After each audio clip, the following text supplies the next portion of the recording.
Good morning sa inyong lahat.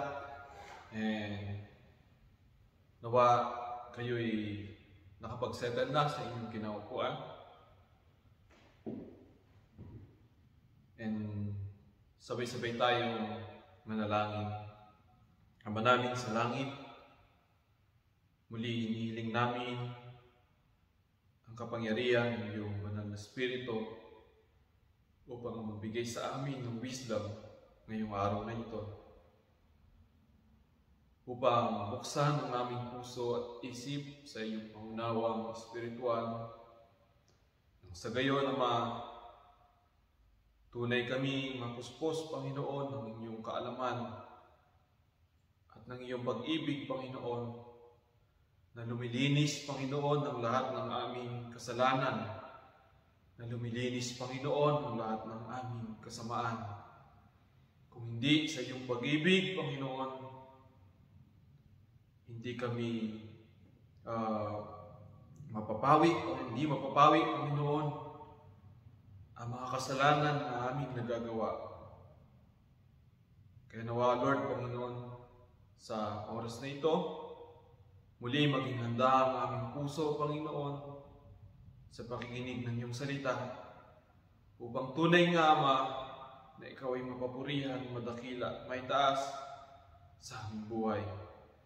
Salamat, Ama, ito ang aming dalangin in Jesus' name. Amen.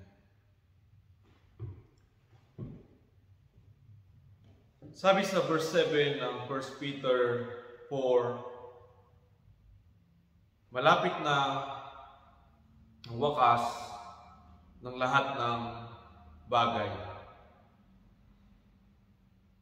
Malapit na ang wakas dahil dumarami ang kaalaman ng tao. Dahil na rin dumadami ang populasyon, dahil na rin sa dumadami yung bilang ng kayang alamin ng tao, kayang matuklasan ng tao, kayang patunayan ng bawat tao, tunay nga na dumadami ang kaalaman. Pero ito din ang dahilan kung bakit nanlalamig ang pag-ibig ng madami. Puro na lang pagtatalo, puro na lang hindi pagkakasundo, puro na lang sakitan, puro na lang sama ng loob, at minsan ay humahantong pa hanggang sa kamatayan. Ito yung bunga ng sobrang dami ng kaalaman ng tao. Hindi pagkakaunawaan at panlalamig ng pag-ibig. Nagbunga na rin ito ng mga digmaan. Hindi pagkakaintindihan ng mga bansa, dahilan kung bakit nagkakaroon ng gera na pang bawat bansa o gera na buong mundo na hindi pa man nagaganap.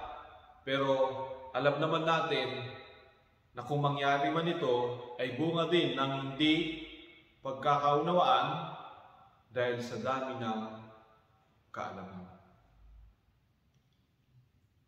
Laganap ang kasamaan sa daigdig, kaya't naglalabasan na rin ang lahat ng uri ng kasalanan at kahalayan.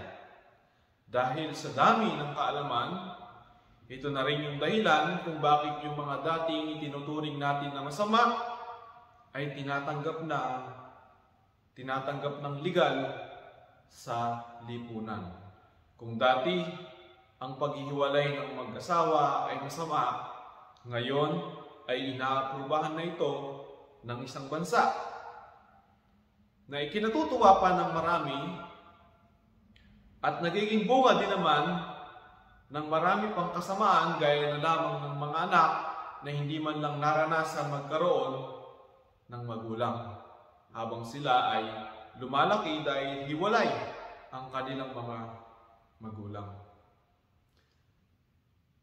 Nagiging dahilan din ito kung bakit ang mga tao o ang mga kabataan o ang mga sumusunod na generation na hindi na sila naniniwala pang may Diyos. Hindi sila naniniwalang nag-i-exist ang Diyos dahil sa dami ng kanilang sama ng loob sa sanlibutan. Nakakalungkot mang isipin, pero lahat ng ito ay hindi Diyos ang may kasalanan, ngunit siya ang nasisisi. Ang may kasalanan na ito ay sobrang daming kaalaman ng tao. Nakakatakot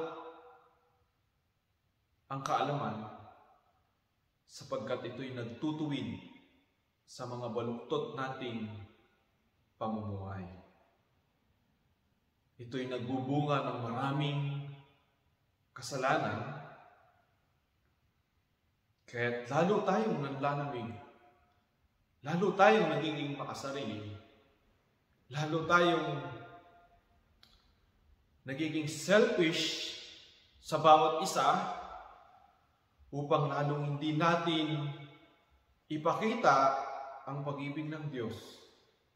Kahit pa sinasabi natin tayo yung mga mananampalataya, dahil sa dami ng ating kaalaman, binubura natin ang pag-ibig ng Diyos na siyang sana'y pumapawi ng mga kasalanan. Sabi niya, malapit na ang wakas ng lahat ng bagay. Kailangan natin ng Diyos na bumalik na dito sa mundo. Kailangan wakasan na ang kaalaman ng tao at mapatunayan na ang Diyos lang ang tunay na may kaalaman kung ano ang mabuti. Upang matuldukan na ang mga masasamang kaisipan ng tao, at lalo pa itong dumarami kung hindi pa darating ang Diyos, or kung dumating man ang panahon na ang Diyos ay malapit nang dumating, siguradong ang mundo ay punong-puno ng hindi pagkakaintindihan. Ito rin ang ginagamit ni Satanas nang sa gayon balang araw ay magpapakitang gilas siya na siya ang tunay na mabuti. Kaya naman, sinabi ng Diyos o binalaan tayo ng Diyos na mayroong mga huwad na propeta na darating sa uling araw na magpapamalas ng kanilang kaalaman, magpapamalas ng kanilang kapangyarihan. Paniniwalaan sila ng lahat ng tao sapagkat ang mga tao ay punong-puno ng hindi pagkakaintindihan. Ang mga huwad na propetang ito o mismong si Satanas ang magbibigay sa kanila ng kapayapaan na mag-aalaw sa kanila na gawin ng lahat ng kanilang kasamaan, kapayapaan na magbibigay sa kanila ng katuwiran sa lahat ng kanilang mga kasalanang ginagawa, na magpatuloy sila sa mga ito. Ito yung huwad na layunin ni Satanas, na magbibigay kapayapaan sa tao, pero hindi ito yung tunay na pag-ibig. Hindi ito yung tunay na pagkakaisa. Hindi ito yung tunay na pagmamahal. Gusto lamang ni Satan, gusto lamang ni Lucifer na maupo doon sa trono ng Diyos upang itanghal siya ng mga tao na siya ang Diyos. Pero hindi talaga siya ang mabuting Diyos. Kaya naman sa huling araw, kamumuhian din ng sanlibutan o kamumuhian palalo ng sanlibutan ang mga Kristiyano, sapagkat tayo mga mananampalataya, kilala natin ang katuwiran ng Diyos at hindi tayo papayag na mamuhay sa maluktot na pamumuhay ng sanlibutan.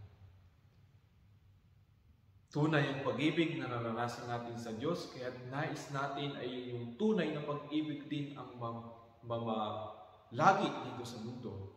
Maibahagi natin sa sanlibutan. Ayaw nating magpakurap ng ating isip alang-alang lang even sa ating buhay.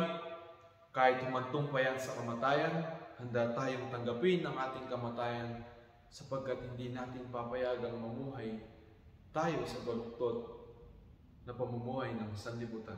Kung ang sanlibutan man ay payag sa divorce, kung ang sanlibutan man ay payag sa homosexuality, kung ang sanlibutan man ay payag sa abortion, hindi pa rin natin ito tatanggapin bilang mga makatwiran na bagay.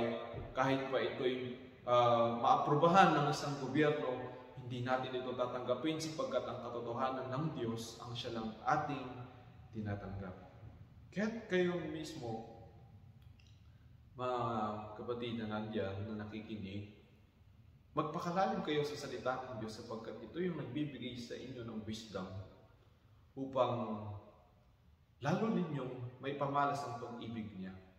Kasi kung hindi, madaday kayo ng kaalaman ng sanlibutan at isa lang din kayo sa mga taong susunod sa mga nais ng sanlibutan.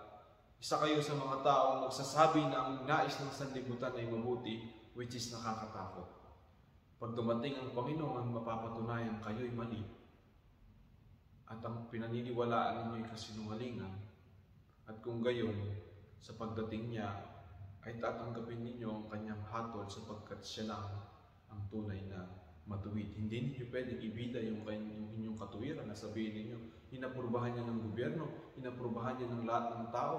Diyos lang ang hindi nag-a-agree. Kahit ang Diyos dapat mag-agree sa tao. Mali, kapatid. Walang sino man makakapagdikta sa Diyos kung ano ang matuwid. Ang Diyos ang nakakaalam kung ano ang matuwid at kapag siya'y dumating, ang katuwiran niya, yun lamang ang masusunod. Na siya namang ating pag-asa sapagkat kahit ano pang abuso o kahit ano pang persecution ng danasin natin alang-alang sa pangalan ni Kristo, alam natin na kapag ang Diyos ay dumating, siya ang magbibigay sa atin ng tunay na hustisya, tunay ng kapayapaan, at tunay na paghihiganti sapagkat sinabi niya, vengeance is mine, sabi niya sa Biblia. Siya ang maghihiganti para sa atin sa lahat ng mga nag-persecute sa ating buhay. Malapit na ang wakas ng lahat ng bagay, kaya't sabi ni Peter dito, kaya't maging mapagtimpi kayo at panatilihing malinaw ang inyong pag-iisip upang kayo'y makapanalangin.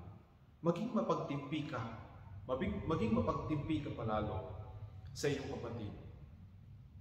Siguro sa panahon ngayon ang mga kabataan ay masyado nang babad sa cellphone. Hindi nila alam, marami na kaalaman na na-impact si Satan sa kanilang puso at isip. Dahilan kung bakit kapag nagko-correct ka ngayon ng mga tao, ang dami na nilang kayang ikatwiran. Masyado na silang maraming reasoning to the point na yung mali nilang ginagawa ay na-justify nila na tama. Pero sabi dito ni Pedro, maging mapagtimpi kayo sa kanila. Sapagkat mababago lang sila kung tayo ay magiging mapagtimpi sa pag-ibig sa kanila hanggang sila'y tuluyang baguhin ang salita ng Panginoon. Panatilihing malinaw ang inyong pag-iisip. Huwag niyong hayaan na kayo mismo ay tumulad sa mga makasanlibutan na dahilan upang lalo silang mapalayo sa salita ng Diyos, upang kayo ay makapanalangin. Isa pa, kung hindi tayo makapanalangin dahil panay tayong nag-i-engage sa mga makamundo nating ginagawa, paano natin sasagipin yung mga taong nasa kadiliman? Sa oras na makakita ka o mangailangan ng inyong kapatid, ng inyong tulong at panalangin, hindi ka makapanalangin dahil yung iyong buhay ay nababalot din ng kasamaan. Kaya ito yung ating mga dapat maging layunin sa panahong ito na malapit na ang wakas ng lahat ng bagay. Tayo ay maging mapagtimpi at mapagmahal at panatiling malinaw ang ating isip sa paggawa ng matuwid upang tayo sa anumang oras ay makapanalangin. Sa pamamagitan nito, mapapanatili natin ang pag-ibig sa isa't isa sa pamamagitan ng pagtitiis. Tiisin mo ang iyong kapatid na hindi pa rin kayang baguhin ang kanyang pag-uugali na ayaw mo. Diba? Ang dami na, marami kang kapatid na may either kadugo mo or either sa loob ng simbahan na hanggang ngayon hindi pa rin niya inaayos yung kanyang ugali. Minsan, dyan pa nga sa church natin, di ba? Maybe si Precious nagpapaalala sa inyo palagi na ganito ang inyong gawin sa bahay, linisin ninyo yung inyong mga pinaggamitan pagkatapos kumain, ganyan, pato. Maybe maiinis ka kung bakit yung mga taong lagi mo namang pinapaalalahanan na hindi pa rin binabago yung kanilang ginagawa. Pero sabi nga ng salita dito, ikay patuloy na magtiis, ikay patuloy na maging mapagtimpi dahil sa pagtitimpi at dahil sa pagtitiis, ikaw ay tunay na umiibig. Tumigil ka na sa paggawa mo ng masama sapagkat sa oras na manalangin ka nga, hindi ka pakikinggan. Yan ang nakakatakot. Meron kang kapatid na nagkasakit, o meron kang kapatid na kagaya ng ating kapatid na si Sister Yana na nakagat nga ng pusa. Marahil iniisip natin, o paano tayo kukuha ng pambili ng anti-rabies, saan tayo kukuha ng pera, saan tayo kukuha ng pangangailangan niya para siya ating matulungan. Pero tandaan ninyo kapatid, ang pinaka-best na maitutulong natin dito is yung panalangin. Kung ikaw, kung sa lahat ng oras handa kang manalangin, kung ikaw pinapangalagaan mo yung iyong buhay na hindi ka mag-fall doon sa kasalanan, hindi ka hindi manakaw ng sanlibutan kagaya ng pagbababad mo sa social media, pagbababad mo sa mga walang kabuluhang bagay. Alam mo yun, sa oras na may kapatid ka na kailangan ng panalangin, isang luhod mo lang sa kwarto mo, isang luhod mo lang sa harap ng Diyos, alam mo yung prayer mo, sasagutin niya. Diba? Sapagkat sabi nga ng Bible, ang panalangin ng malaki ang nagagawa ng panalangin ng taong matuwid. Yan ang sinabi sa James 5 verse 16. Malaki ang nagagawa ng panalangin ng taong matuwid. At itong katuwiran na to na meron siya ay bunga ng pag-ibig niya sa kanyang mga kapatid. Nagsusumikap siyang hindi gumawa ng mali. Dahil alam niya, anytime nakakailanganin siya, handang-handa siyang umibig sa pamamagitan ng panalangin. Anytime na kailanganin siya, marami siyang mga bagay na tinitiis sa buhay niya. Tinitiis niyang hindi siya maadik sa mga walang kwentang bagay sa mundo. Tinitiis niyang hindi siya mawala sa presensya ng Diyos. Tinitiis o nagsusumikap siyang magbabad sa salita ng Panginoon. Bakit? Dahil sa oras na may mga ilangan ng kanyang panalangin, handang-handa siyang lumod sa harapan ng Diyos. Handang-handa siyang kausapin si Lord dahil sobrang close na close yung kanyang light, yung kanyang kaluluwa, yung kanyang espiritu sa Panginoon, na sa oras na siya'y manalangin, napakaluwag sa kanya na alam niya na merong kahihinatnan yung panalangin niya sa Diyos. Hindi gaya ng kapag punong-puno tayo ng kasamaan, lumuhod man tayo sa Diyos, ipanalangin man natin yung ating kapatid. Alam natin na merong burden na hindi masagot yung ating panalangin. Sa oras na manalangin ng iyong kapatid ng panalangin, walang saysay ang mga panalangin mo dahil hindi ka nagtiis, hindi mo sila iniisip. Sa oras na kailangan nila ang pagmamahal mo, hindi mo tuloy maibigay. Kaya kapatid, ang pagtitiis at pagkakaroon ng malinaw na isip palagi ay napaka-importante sa ating mga panalangin. Napaka-importante para sabihin natin tunay nga na iniibig natin ng isa't isa. Kaya kahit ano pa man ang ugali ng inyong mga kapatid na nandyan, kahit ano pa man ang ugali natin sa isa't isa, it doesn't matter. What important is when they need you in prayer, you can always pray for them. In yung prayer mo ang nagbabago ng kanilang mga puso. Sabi sa verse 8, higit sa lahat, magmamahalan kayo ng buong tapat. Yan nga yung sinasabi ko. Yung buong tapat mong pagsusumikap na makapanalangin ay ito yung tunay na pagmamahalan ng tapat. Sapagkat ang pagmamahal ay pumapawi ng maraming kasalanan. Dahil sa pagmamahal mo sa kanila, wala ka nang nakikitang mali. Kahit nakikitaan mo sila ng mali, hindi ka na-offend. Ang nakikita mo, kailangan mo silang ipag-pray, kailangan mo silang mahalin, kailangan nila ng tulong mo, kailangan kanila, kailangan mong i-share sa kanila yung Word of God para palagi silang ma-encourage na magkaroon ng bagong puso. Yan ang work ng salita ng Diyos sa ating mga Kristyano. Pag nakikita mo yung kapitbahay mo na lagi kang chinichismis, hindi mo na siya nakikita na parang naiinsulto ka. Ang nakikita mo, naghihintay ka ng pagkakataon na magkausap kayo para man lang merong Word of God na ma-share mo sa tao ito. Kasi by that moment, alam mo matatouch yung heart niya at mababago yung kanyang puso. Hindi mo kailangan makipag-away, hindi mo kailangan mag-away, hindi mo kailangan makipagsiraan ng pagkatao para lang maituwid yung gusto mo. Ang kailangan ng taong ito ay yung iyong pag-ibig at ang iyong panalangin. Sabi niya, higit sa lahat, magmahalan kayo ng buong tapat sapagkat ang pagmamahal nga ay pumapawi ng maraming kasalanan. Binanggit ko kanina, sa dinami-rami ng kaalaman ng tao dito sa mundo, mga kapatid, dumarami rin ang kasalanan. At dahil sa dumarami rin ang kasalanan, dumarami rin ang waste natin, pamamaraan natin sa Panginoon upang lalo pa natin ibigin ang ating mga kapatid o ang ating mga kapwa. Pag dumadami ang kaalaman, dumadami ang kasalanan, pero tandaan ninyo, hindi kailanman nagkukulang ang pag-ibig. Pag-ibig ang tutugon sa lahat ng pangangailangan at kasalanan ng tao. Pag-ibig ang bubura sa kahit ano pang kaalaman ng tao na dinajustify niya, andyan lagi ang pag-ibig ng Diyos. Ito'y higit at sapat sa kahit anong panahon pa man na dumating. Even sa kanyang muling pagbabalik, ang pag-ibig ng Diyos ay sapat para sa lahat o para baguhin ang sino mang makarinig nito.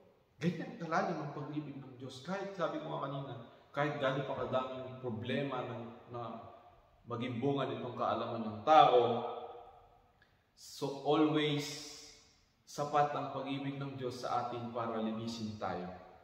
Yan ang dahilan kung bakit nagkakaroon ka ng wisdom. Yan ang dahilan kung bakit nakaupo ka ngayon dyan sa church, nakikinig ka ng salita ng Diyos. Bakit? Kasi punong-puno ka na naman ng kaalaman. Pero dahil sa salita ng Diyos na dumating sa iyo ngayon, bigla mong maiisip yung kaalaman na nagbunga sa iyo ng kasalanan, nagkaroon ng kasagutan, nagkaroon ka ng wisdom, naranasan mo yung pag-ibig ng Diyos at handa ka na ulit magbago.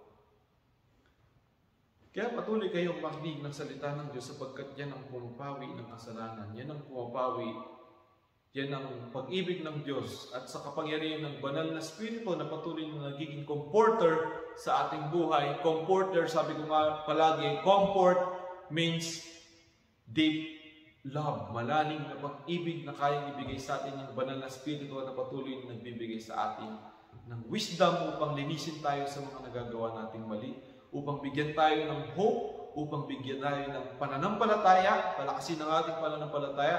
Pero sabi natin ng Biblia, but the greatest of this is love. Sabi sa 1 Corinthians 13, faith, hope, and love. But the greatest of this is love. Higit sa lahat ang pag-ibig.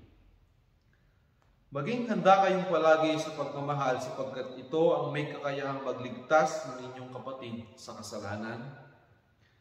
Sabi nga sa Santiago 5:20, tingnan niyo ito sa James 5 verse 20. Ito ang tandaan ninyo, sabi niya, sino mang makapagpabalik sa isang makasalanan mula sa kanyang muling pamumuhay ay nagliligtas ng isang kaluluwa. Diba? Sino man daw sa inyo ang makapagpabalik ng isang makasalanan sa matuwid na pamumuhay ay nagliligtas ng isang kaluluwa sa kamatayan. Wow! Diba? At meron pang sinabi dito, sabi niya, at nagpapawi ng maraming kasalanan. Hindi ba kapareho tinong verse 8 na sabi, higit sa lahat magmahalan kayo ng buong tapat sapagkat ang pagmamahal ay pumapawi ng maraming kasalanan. Kaya kapatid, Ang sinasabi ni James dito, kung daw gusto mong ibalik yung mga taong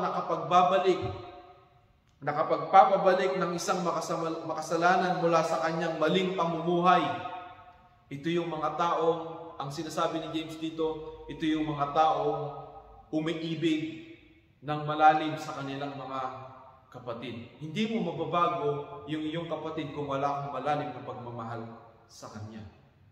At dahil sa lalim ng pagmamahal mo sa kanya, napapawi yung kasalanan na nararanasan niya. At dahil nga yung pag-ibig ng Diyos ang nasa iyo, yung pag-ibig ng Diyos ang pinaparanas mo sa kanya, napapawi yung kanyang kasalanan na nagagawa at nanunumbalik siya at tumatalikod siya doon sa kanyang maling pamumuhay at naliligtas ang kanyang kaluluwa sa kamatayan. At higit sa lahat, sabi niya, nagpapawi ng maraming kasalanan. Similar verse, sabi niya. Sapagkat ang pagmamahal ay pumapawi ng maraming kasalanan, kaya maging handa kayong palagi sa pag-ibig sa isa't isa. Magtiis kayo upang makapanalangin. Sapagkat malalim ang pag-ibig ng mga taong namumuhay sa katwiran ng Diyos upang mailigtas ang kanilang mga kapatid sa iba't ibang paraan. Sabi sa verse 9, buksan ninyo para sa isa't isa ang inyong mga tahanan at gawin ninyo ito nang hindi mabigat sa loob. So isa din sinasabi dito mga kapatid, ang layunin nito ay tanggapin natin ang ating buhay, sa ating buhay yung mga taong hindi tinatanggap sa lipunan. So, ganun na nga, sa panahon ngayon, sabi ko nga kanina, dahil nasa pa rin sa dami ng kaalaman, dahil pa rin sa dami ng biktima ng kaalaman ng tao, mga taong naabuso, mga taong hindi nakaranas ng magulang, sabihin na natin, mga taong na-spoiled dahil naghahanap sila ng pag-ibig at pagmamahal nung sila'y bata pa na hindi nila naranasan.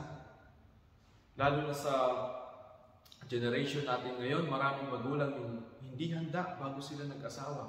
Maraming kabataan yung bigla na lang nabuntis at pagkatapos hindi nila kayang panindigan yung kanilang pag-aasawa. Ang ginagawa nila, dahil lalo na wala silang Diyos sa kanilang buhay, ay mag-away yung kanilang anak. Wala nang kinalakihan kundi mag-away. Kaya pag lumabas yung kanilang anak sa lipunan, wala rin gustong gawin kundi makipag-away, kundi manakit, kundi mambuli ng kanyang kapwa kabataan. Bakit? Hindi niya alam sa lalim, sa likod ng kanyang puso, naghahanap siya ng magmamahal, naghahanap siya ng atensyon, naghahanap siya ng taong tatanggap sa kanya. Pero hindi niya nakikita ito dahil ang nakalakihan nga niya ay puro sakit, puro kasamaan, bunga ng kaalaman ng tao. So, ang layunin nga nito, mga kapatid, buksan natin. Sabi niya, buksan ninyo para sa isa't isa ang inyong mga tahanan at gawin niyo ito nang hindi mabigat sa loob.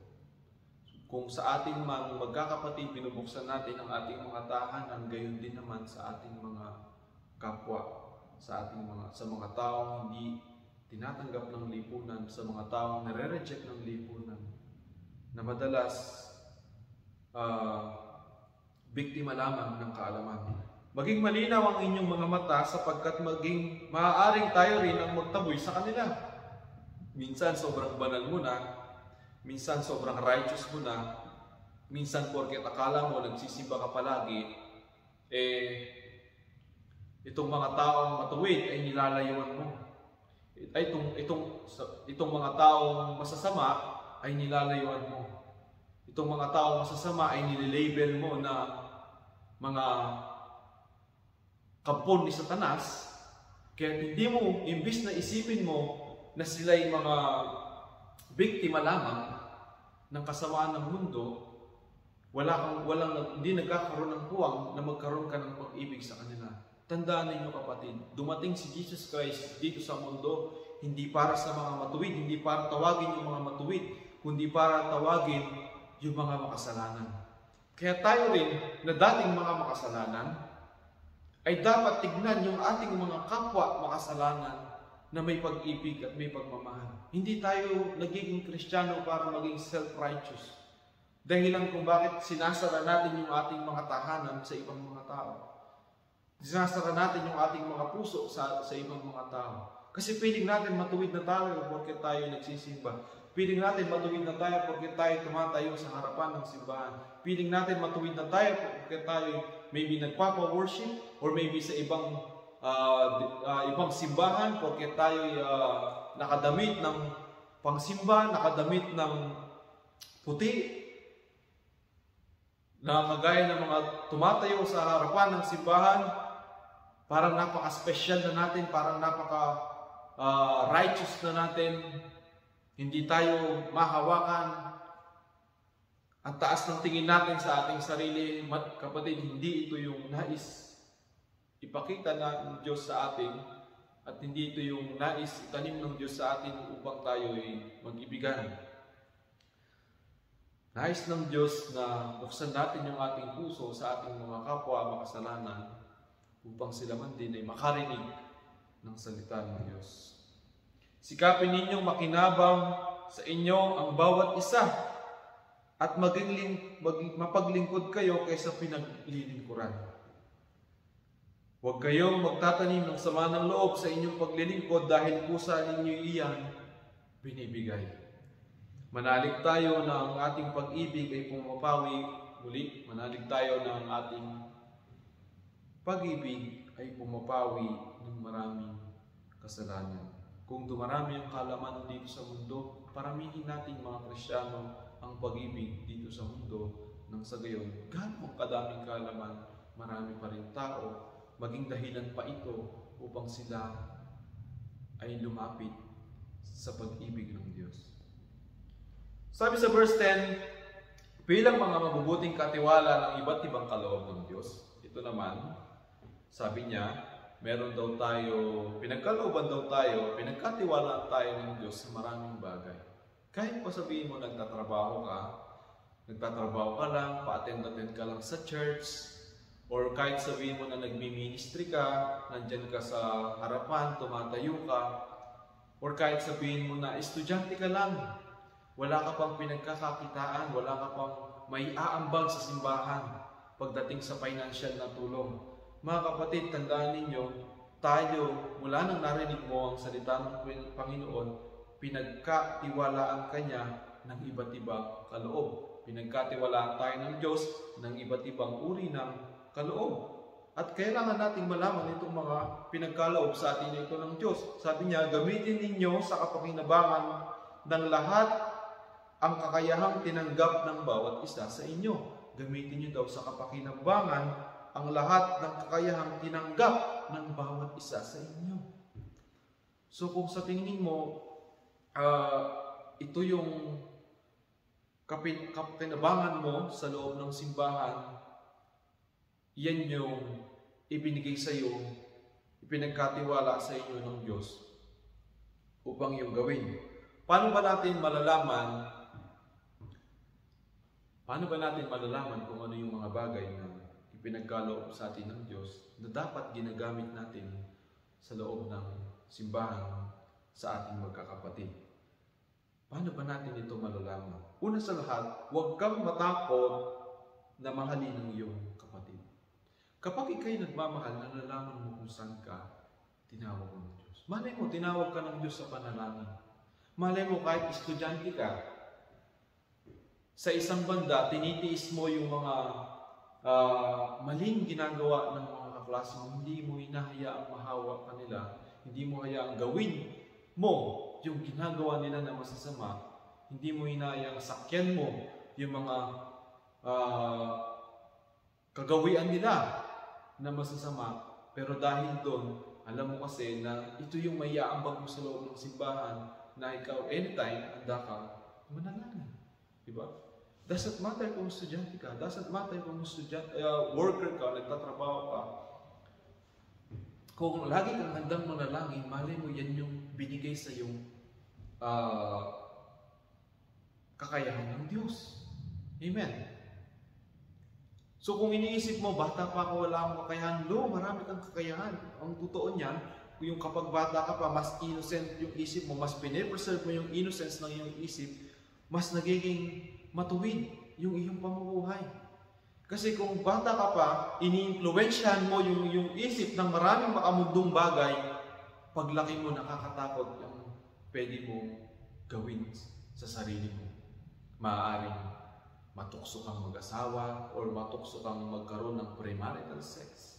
Magkaanak ka rin ng maaga, hindi mo mapaghandaan ng iyong future, hindi mo mapaghandaan ng iyong kinabukasan, masyado nang mapusok yung iyong isip na imbis na sa pag-aaral ang focus mo nandun sa pakikipagrelasyon, masyado kang depressed doon kapag na-broken ka, masyado kang dinadamdam yung sakit, ayaw mo nang mag-aral, yung iba umahantong pa sa pagpapakamatay dahil lang sa relationship, kahit pa napakabata pa nila.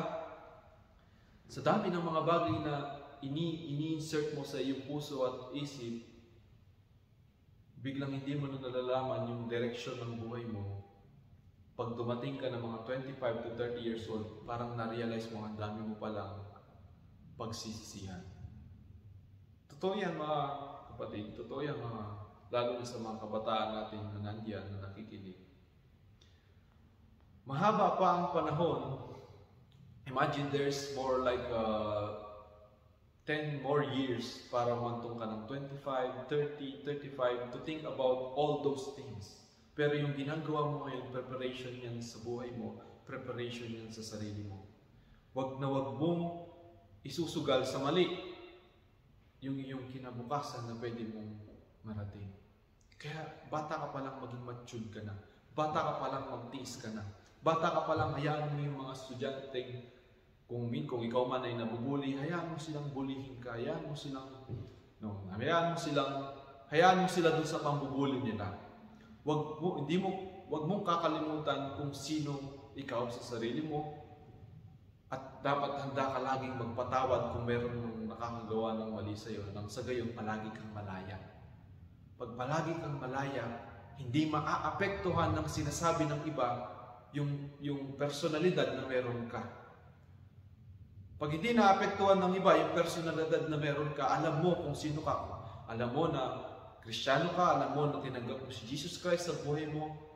Alam mo kung ano yung landas na dapat mong tahakin at lagi ka nakapokus sa dapat mong pupuntahan. Hindi kagaya ng iba, nagpapakaligaw sila sa mundo. Lalo na sa mga kabataan sa panahon ngayon. Tuloy, ang daming misdirection ng buhay nila. Hindi sila makapagdesisyon. Pag umantong sila sa maagang pag-aasawa, hindi nila alam kung ano yung kanilang mga desisyon na dapat gawin. Yung iba hindi pa handang maging magulang, nagpapalaki sila ng mga bata na bunga in the future, dadanas din ng mahirap na pagsubok dahil sa kanilang mga magulang na hindi nakapagturo sa kanila ng dapat nilang matutunan. Anyway, sabi ko nga, kung merong binigay sa atin ng Diyos ng mga kaloob upang gamitin natin sa kapakinabangan ng bawat isa. Meron siyang binigay sa atin na kakayahan na dapat nating ipakita upang maging tulong sa bawat isa. Pero sabi ko nga din, nalalaman natin ito sa pamamagitan ng pag-ibig. Kung patuloy mong iniibig ang iyong mga kapatid, malalaman mo kung ano yung biyayang binigay sa iyo ng Diyos. Sapagkat diyan mo malalaman ang kakayahang tinanggap mo sa Panginoon. Labanan mo ang pagiging makasarili. Tandaan mo yan, labanan mo ang pagiging makasarili. Upang ang Diyos ang may taas sa lahat ng iyong ginagawa. Sabi sa verse 11, ang nangangaral daw, kung binigyan ka ng biyaya ng Diyos na ikaw ay magiging mangangaral, balang araw ay dapat sa salita ng Diyos ang ipangaral mo. Kung binayaan ng Diyos na ikaw ay isang naglilingkod, pag sinabing naglilingkod, ito yung mga taong naglilingkod sa simbahan. At hindi lang yan, kahit nasabihin mo nakaupo ka lang dyan, attendee ka, wala kang ministry na sinasalihan, isa ka sa mga lingkod. Bakit? Dahil gusto ng Diyos, even kahit nagtatrabaho ka, magamit yung trabaho mo sa gawain ng Panginoon. Amen to that. Kung hindi nagagamit yung trabaho sa gawain ng Panginoon, ang tanong dyan, saan nagagamit yung trabaho? Saan nagagamit yung pagsusumikap? Nagagamit lang ba yan sa iyong mga personal na bagay, maybe sa iyong mga pangangailangan sa buhay? Pero bukod dyan, di ba? Yung iba pa nga, yung kanilang mga pinagkakakitaan sa buhay, dinadala nila sa sugal. Yung iba pa nga, yung kanilang pinagkakakitaan sa buhay, dinadala nila sa droga. Yung iba pa nga, yung kanilang pinagkakakitaan sa buhay, dinadala nila sa selfishness, sa lahat ng uri ng kasalanan na gusto nilang magawa. Kasi kapag wala na silang mapaglaanan, yung kanilang pinagkakakitaan, doon nila yung ginagamit sa mga bagay na walang kabuluhan. Pero sabi ko nga, kung ikaw ay naglilingkod sa Diyos, kagaya nitong mga nangangaral ng salita ng Diyos. Alam niyo ba yung mga nangangaral ng salita ng Diyos? Karamihan dyan, wala silang pinagkakakitaan. Inalay nila yung kanilang buhay para sa pagbabahagi ng salita ng Diyos. Nangangaral sila ng salita ng Diyos, nagtatanim sila ng salita ng Diyos sa bawat tao. Sabi ng Bible, itong mga nangangaral ay worthy, makinabang sa mga taong pinapangaralan nila. Kaya nga yung mga naglilingkod ay naglilingkod din sa mga nangangaral upang itong mga nangangaral ay patuloy na makapamumuhay ng tama. Mapalaki nila yung kanilang mga anak, mapalaki nila yung kanilang mga pamilya sa pamamagitan ng mga tulong ng mga taong naglilingkod para sa kanila. Dahil kung hindi natin gagamitin yung ating lakas, sabi niya dito, ang naglilingkod ay dapat maglingkod gamit ang lakas na kaloob sa iyo ng Diyos.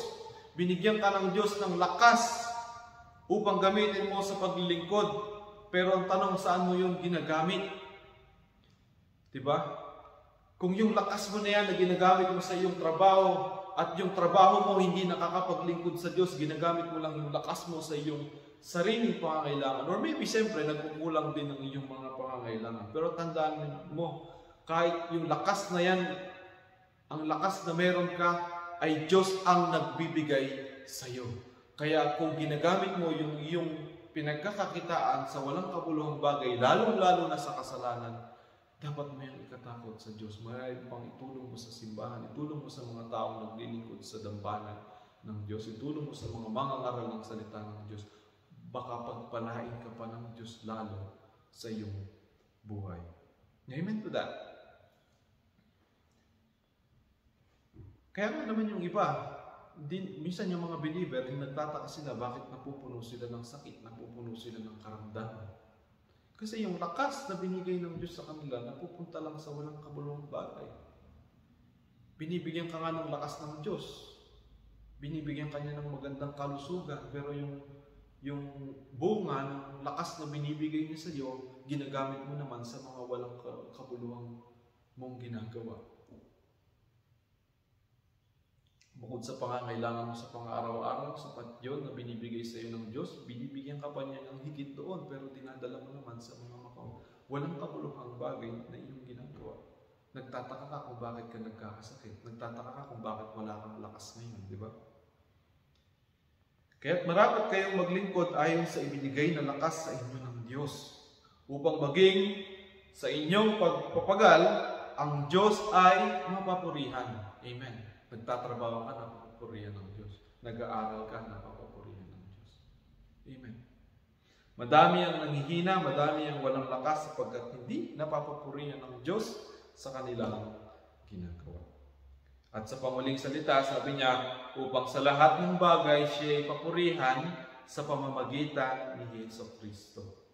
Diba? Sa lahat daw ng bagay, ibig sabihin, sa lahat ng ating ginagawa, kaysa pag-aaral mo yan sa pagpasok mo sa eskwelahan, o pagpasok mo sa trabaho, o paglilingkod mo sa simbahan, napapapurihan ng Diyos. Mag-isip ka ng mga bagay na ginagawa mo sa iyong buhay sa araw-araw na hindi napapapurihan ng Diyos. Isipin mo lahat ng iyong mabuti. Isipin mo na dapat lahat ng yan ay mapapurihan ng Diyos. Amen to that.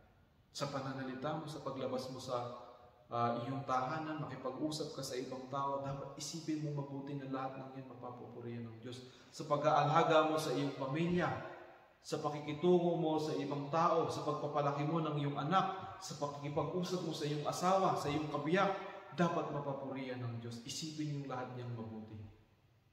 Amen to that. upang sa lahat ng bagay siya ay papurihan sa pamamagitan ni Jesucristo, sa Kanya ang kapangyarihan at karangalan magpakailanman. Amen. Sige, tayo manalangin.